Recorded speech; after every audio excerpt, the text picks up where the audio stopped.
Thank you for continuing watching us. And Rana, you were talking about this one issue. Do you want to continue on it for a little bit yet? Sure. The Community Emergency Response Team volunteers also, if they so choose, can be a part of the county search and rescue. Okay. And they are trained through Blue Lake Fire.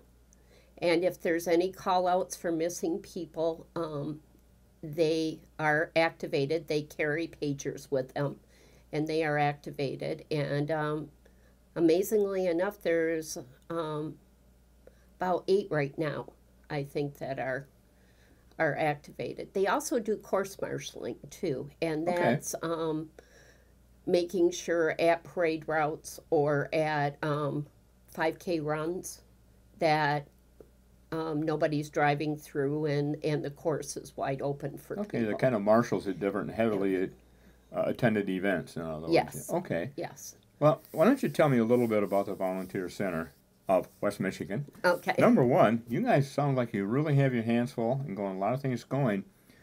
How is the organization structured? Who's in charge and things of that nature? You said you're not. I thought maybe you'd be the exec director, but you were smart enough to let the buck stop somewhere else. I may be kind of the interim because the real director's in Florida right now. But It's on your shoulders now. yeah, Volunteer Center of West Michigan was formed 12 or 13 years ago. Um, it started in the basement of the United Way with the Okay. Retired Senior Volunteer Program. And Martha Bottomley, who was an AmeriCorps director at the time, or AmeriCorps member at the time, actually started the RSVP program with a grant. And that grant comes through the Corporation for National and Community Service, or Senior Corps.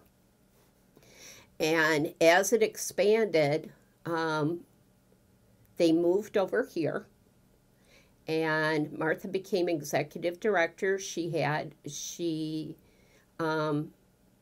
became her own 501c3 nonprofit and developed a board, and then developed an AmeriCorps team as well as the RSVP. Okay. How large is the board? The board members, I believe, are 10 right now. 10 right now. Just local citizens in the community Local of all walks citizens, of life, or yes, okay. yeah, that um, really help.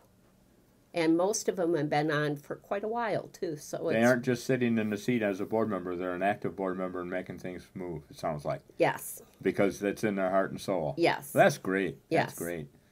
Yep, it is. It is they're very wonderful to work with. They're very caring. They're really just thoughtful and insightful of volunteers and actually some of the objectives they have set for us have been what has made this agency prosper. So Oh, excellent, excellent. So it, they're living it. they're living it. Yes, they always are. Our board chair currently is Judy Bosma. She's with Human Resources from Alcoa. She's been our board chair for a couple years, and wonderful to work with. Judy's a hoot. I just love working with her. Well, you have to have fun whenever you Oh do yes, too, right? yes, And she's the epitome of it. yes, yes. We also have the adult program, the adult volunteer program as well, and the youth volunteer corps. The youth volunteer corps are students that are 12 to 18 years old that give back to the community. They have their own board. It's youth driven.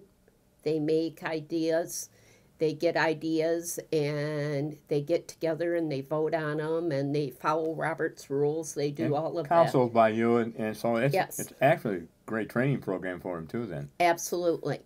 And and that's made up from all students from all the schools. all the schools, Okay. yes, and they come in and they do summer projects are their Okay. biggest thing. They do a lot of projects in the fall and winter, but mainly they do summer projects, and they're week-long projects.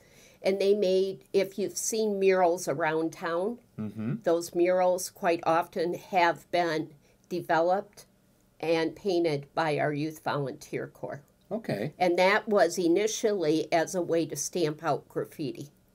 So that's what they did there. And they've kind of kept that going. On the Cheese Lady, there's a mural there. There's murals in the Heights on American Grease Stick.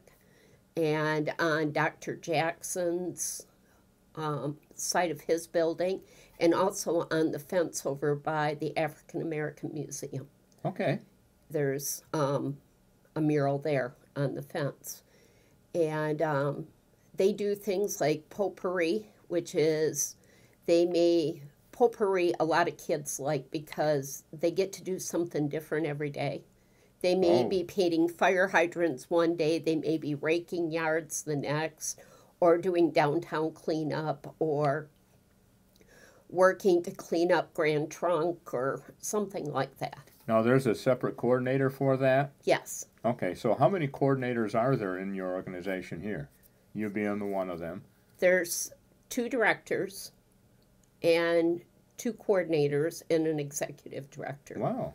So you got your hands full then. We do, but and it's I'm fun. sure you can hardly keep up with it, even with 5 people Yes. here trying to make things happen. That's just absolutely super. Now, the kids, of course, are working with you guys as a counselors to help make it happen, give them ideas and directions too, right? That is correct. Yes. Okay. It only benefits them. Is there anything I missed so far? I mean, I think we could keep on going, but I don't know what to ask. There's so many things going here. Well, one of the things is our mission is Volunteer Center of West Michigan strengthens our communities by connecting people with volunteer opportunities. And that is really, really important. We work with over 100 nonprofit agencies here in Muskegon County placing volunteers. We do background checks on them. We do applications, background checks. And from there, we sit down and talk to the people and find out what their likes and interests are and try to match them with a nonprofit. So this is like a clearinghouse. In a way, yes. To help a lot of it the is. other not-for-profit organizations if they Correct. need help or bodies and time and anything else. Yes. Well, how do people get a hold of you, people to connect with you? They can call Volunteer Center of West Michigan at 231-722-6600. Or they can email us, but we have new email now, so we might want to wait just a bit on that because we're trying to get all the kinks out of that. So as soon as we get the kinks out of that, we'll let everybody know through Well, and you have an news office media. location, too, that they could stop in? Yes, we're at 880 Jefferson downtown, right across the street from the old G&L or Hennessy's and behind Carmen's. Your entrance is off the parking lot. I had to find that out today. Yes, the entrance is off the parking lot. And actually, we're a part of the old arcade. And I remember it as the arcade. Yes. It was an arcade back then, but it was like a mall now, an enclosed mall of today's era. It was really funny because when I walked downstairs, because there is a basement that just goes everywhere throughout all of these buildings, and there's doors that are locked, and you could go literally through half the town, I think, underneath this. And I walked downstairs one day, and I saw this old picture of a woman with, I think it was a lilt or a clairol, I can't remember, on the door, glass door. And I remembered that I used to come downstairs with my grandmother when she used to get her hair done. And sure enough, here's all of these little pipes out of the wall where there was sinks. And I thought, I'm home. Well, this was the arcade, was the old bus station. Yeah. Yeah, this is the local bus, the old Fitzgerald buses. I think they were built in Muskegon. They were green and orange, if I'm not mistaken. I'm dating myself now. Yeah. But this was a focal point. This is how a lot of people would get downtown, starting at the arcade building. Yes. And so you're happy to be part of downtown right now, the resurrection of. Yes. Very good. Is there anything else we may have missed so far? Well, there's another grant that we do have. I want to talk about, and maybe we can do that in the next few minutes. All right. We'll come back and talk about the grants and how you are funded and where your dollars come from, because it's not easy. Somebody has to pay for the building, to pay for the electricity. Correct. You don't do it all for nothing. No. And so we've got to come up with money somehow. So let's discuss how you are funded. Okay. We'll be coming back for that. Okay. All right, Ron? Okay, West Michigan, we'll be back.